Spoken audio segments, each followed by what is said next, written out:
Welcome back to Supremely Black Podcast. This is your co-host D Rose.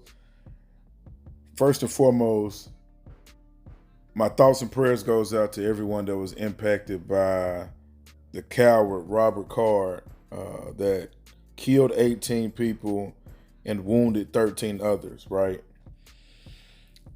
Now, this was a guy, and they're going to break it down. I'm going to let you play a video that had mental issues, had lost his job, was sent into a psych ward or whatever, medically cleared 2 weeks ago, right?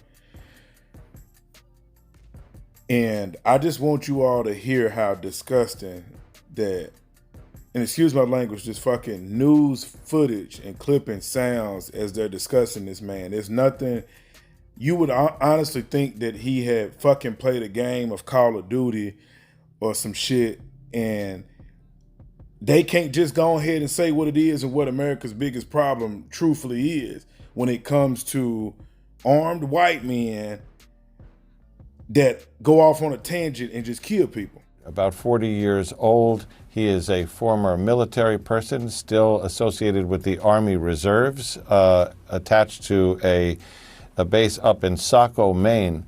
Additional background on him is that we are told he recently lost his job at a recycling center. This is one of those things that could have been a stressor that added to problems that he may have already been experiencing.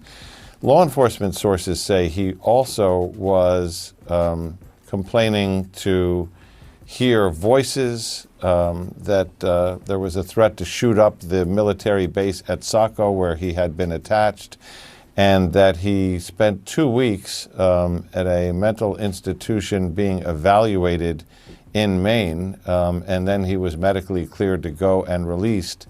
More recently, it appears he lost his job. So Now, I'm going to let this keep going, but I'm going to be honest with you, dog.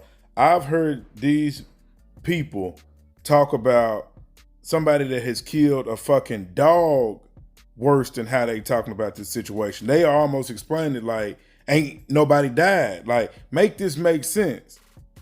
we're seeing an individual who is got experience, has got tactical training with firearms, who has had some mental health issues, and who...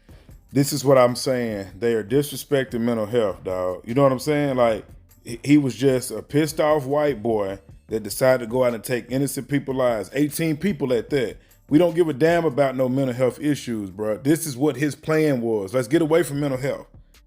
Who apparently or allegedly snapped tonight and put his experience and his training to work in a terrible, terrible way.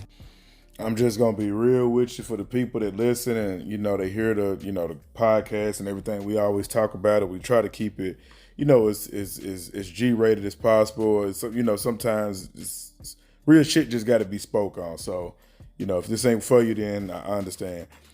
But there's no fucking way that you can tell me that all of these kind, cool, cute words that they use to explain this disgruntled ass white person that lost his female, lost his job, and just 2 weeks removed from a fucking psych ward is getting this type of treatment on air as if that he did not claim 18 people's life and hurt 13 others, and you don't even know how many other people that were around that didn't get directly impacted by this shit. At this particular point, we just need to say exactly what it is, dog. This ain't got nothing to do with no racism. This ain't got nothing to do with it. When you hear gangster, you think about black men. When we hear motherfucking mass shooter, there's not anybody that's not thinking, I'm sorry, they're not thinking that that's a white man.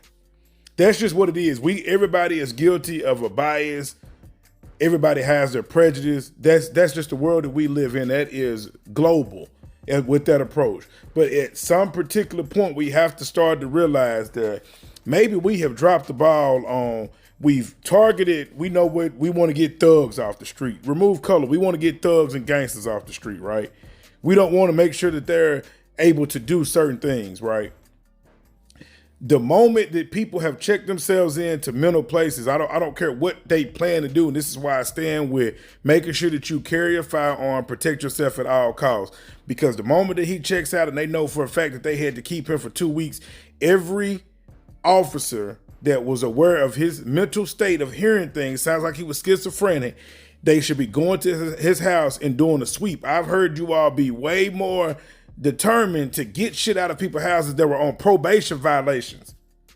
This man sounds deranged. He has military training. There is a good fucking chance that he would have this gun or these guns accessible with this training. Did you all not think for 1 second that maybe we should go to his house and do a wellness check to see what he actually has accessibility to? Nope, not at all. He actually gets the chance to be a coward enough to kill 18 other people, wound 13 others, and get the satisfaction of killing his own fucking self. And we're so worried about every damn thing else. And then just to be real, like my partner had said, and I may have to do another episode on that, I still think that this is very good damn timing with everything that's going on over there with Israel and Gaza, and how the United States is pretty much supporting for a country to be fucking blown away, and they don't even have a military that they're really even fighting against. How we're supporting that when we over here fucked up. People losing houses, people losing cars, all this. We sending billions and billions over there.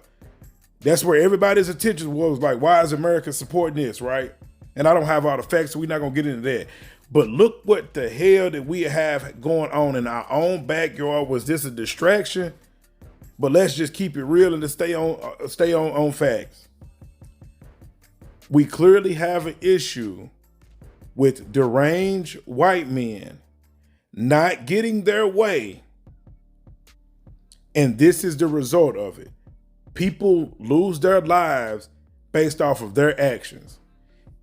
Very normal things happen to him. He lost his job, so have I. He's lost his girl, so have I.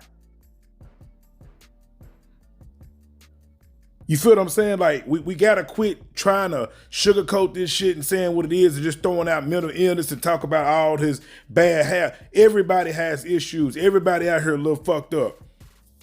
Let's just keep it real. We all out here, it's some shit that ain't going right for us. How many people have to continue to die at the hands of these people that have been in y'all's protection and evaluation, and they still end up coming out and killing several people, innocent people, because they had a bad day? Come on, dog. Come on, dog. Like, ain't no way. The way he explained that, you would have literally thought that he was talking about somebody that was playing a video game. This is real life. People, if you don't get nothing from this video, make sure that if you are able to tote a firearm, protect you and yours at all costs. Don't let nothing that happens make you think that we do not need guns to protect ourselves. Because at the end of the day, you cannot depend on society or anybody else to do so. Long live CC, man. I'm out.